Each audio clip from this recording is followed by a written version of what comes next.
हम जो हमारे श्रोता लोग हैं मन की बात के, उनका भी मन करता होगा कहानी सुनने का। क्या मैं आपको रिक्वेस्ट कर सकता हूँ, एक तो कहानी सुनाएं आप लोग? जी बिल्कुल, ये तो हमारा सौभाग्य है जी। चलिए चलिए सुनते हैं कहानी एक राजा की। राजा का नाम था कृष्णदेवराय और राज्य का नाम था विजयनगर। अब राजा हमारे थे तो बड़े गुणवान, अगर उनमें कोई खोट बतानी ही था तो वो था उनका अधिक प्रेम अपने मंत्री तेनालीरामा की ओर और दूसरा भोजन की ओर। राजा जी हर दिन दोपहर के भोजन के लिए बड़े आस से बैठते थे कि आज कुछ अच्छा बना होगा, और हर दिन उनके बावर्ची उन्हें वही बेजान सब्जियां खिलाते थे। तुरई, लौकी, कद्दू, टिंडा। उफ! ऐसे ही एक दिन राजा ने खाते खाते गुस्से में थाली फेंक दिया और अपने बावर्ची को आदेश दिया, या तो कल कोई दूसरा स्वादिष्ट सब्जी बनाना या फिर कल मैं तुम्हें सूली पे चढ़ा दूंगा। बावर्ची बेचारा डर गया। अब नई सब्जी के लिए वो कहाँ जाए? बावर्ची भागा भागा चला सीधे तेनालीरामा के पास और उसे पूरी कहानी सुनाई। सुनकर तेनालीरामा ने बावर्ची को उपाय दिया। अगले दिन राजा दोपहर के भोजन के लिए आए और बावर्ची को आवाज दिए, आज कुछ नया स्वादिष्ट बना है या मैं सूली तैयार कर दूं? डरे हुए बावर्ची ने झटपट से थाली सजाया और राजा के लिए गर्मा गर्म खाना परोसा। थाली में नई सब्जी थी। राजा उत्साहित हुए और थोड़ी सी सब्जी चखे। वाह, क्या सब्जी थी!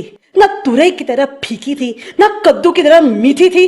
बावर्ची ने जो भी मसाला भून के कूट के डाला था सब अच्छी तरह से चढ़ी थी। उंगलियां चाटते हुए संतुष्ट राजा ने बावर्ची को बुलाया और पूछा कि ये कौन सी सब्जी है, इसका नाम क्या है? जैसे सिखाया गया था वैसे ही बावर्ची ने उत्तर दिया, महाराज ये मुकुटधारी बैंगन है। प्रभु, ठीक आप ही की तरह यह भी सब्जियों का राजा है और इसीलिए बाकी सब्जियों ने बैंगन को मुकुट पहनाया। राजा खुश हुए और घोषित किए, आज से हम यही मुकुटधारी बैंगन खाएंगे और सिर्फ हम ही नहीं, हमारे राज्य में भी सिर्फ बैंगन ही बनेगा और कोई सब्जी नहीं बनेगी। राजा और प्रजा दोनों खुश थे। यानी पहले पहले तो सब खुश थे कि उन्हें नई सब्जी मिली है, लेकिन जैसे ही दिन बढ़ते गए सुर थोड़ा कम होता गया। एक घर में बैंगन भरता तो दूसरे के घर में बैंगन भाजा, एक के यहाँ कत्ते का सांबार तो दूसरे के यहाँ वांगी बात। एक ही बैंगन बेचारा कितना रूप धारण करे। धीरे धीरे राजा भी तंग आ गए। हर दिन वही बैंगन। और एक दिन ऐसे आया कि राजा ने बावर्ची को बुलाया और खूब डांटा, तुमसे किसने कहा कि बैंगन के सर में मुकुट है? इस राज्य में अब से कोई बैंगन नहीं खाएगा। कल से बाकी कोई भी सब्जी बनाना, लेकिन बैंगन मत बनाना। जैसे आपके आज्ञा महाराज, कह के बावर्ची सीधा गया तेनालीरामा के पास। तेनालीरामा ने के पांव पड़ते हुए कहा कि मंत्री जी धन्यवाद, आपने हमारी प्राण बचा ली। आपके सुझाव के वजह से हम कोई भी सब्जी राजा जी को खिला सकते हैं।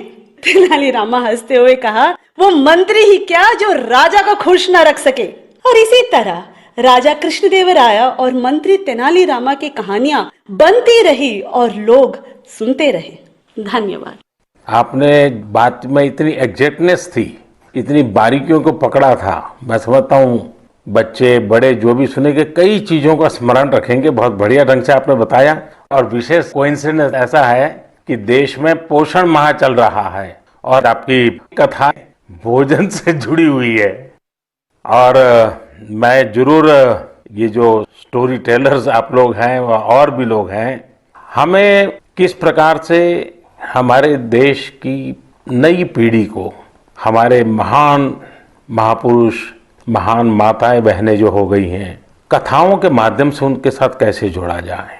हम कथा शास्त्र को और अधिक कैसे प्रचारित करें, पॉपुलर करें और हर घर में अच्छी कथा कहना, अच्छी कथा बच्चों को सुनाना, ये जाने जीवन की बहुत बड़ी क्रेडिट हो।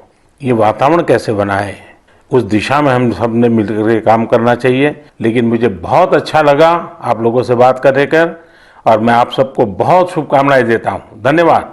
धन्यवाद सर।